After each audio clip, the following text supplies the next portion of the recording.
ಕಳೆದ 3 ವರ್ಷಗಳಲ್ಲಿ ಗೌತಮ್ ಮನೆ ಕೆಲಸದಲ್ಲಿ ಎಷ್ಟು ಮುಳುಗಿ ಹೋಗಿದ್ದ ಅಂದ್ರೆ ಅವನಿಗೆ ಯಾವ ಅಡುಗೆ ಮಾಡಲು ಜಾಸ್ತಿ ಸಮಯ ಬೇಕಾಗ್ತಿರ್ಲಿಲ್ಲ. ಎಲ್ಲರೂ ಊಟ ಮಾಡಿ ಆಲ್ರೆಡಿ ಮಲಗಿದ್ರು.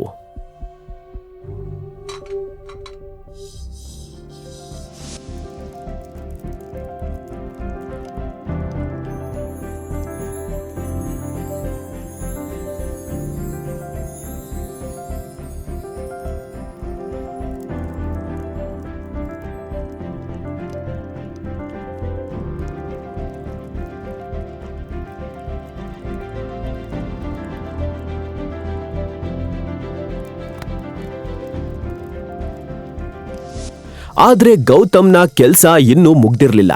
ಅವನು ಎಲ್ಲರೂ ತಿಂದು ಬಿಟ್ಟಿದ್ದ ಹಾಗೂ ಅಡುಗೆ ಮಾಡಿದ ಪಾತ್ರೆಗಳನ್ನ ತೊಳೆಯುತ್ತಿದ್ದ. ಅದರ ಜೊತೆ ಅವನು ಅನ್ವಿತಳ ಬಗ್ಗೆ ಯೋಚನೆ ಮಾಡ್ತಿದ್ದ. ಇಷ್ಟು ದಿನ ಆದ್ಮೇಲೆ ಇಂದು ಅವಳ ಕಣ್ಣಿನಲ್ಲಿ ಅವನ ಮೇಲೆ ಗೌರವವನ್ನ ಕಂಡಿದ್ದ. ನಗುತ್ತಾ ಇದ್ರ ಬಗ್ಗೆ ಯೋಚನೆ ಮಾಡ್ತಿದ್ದ.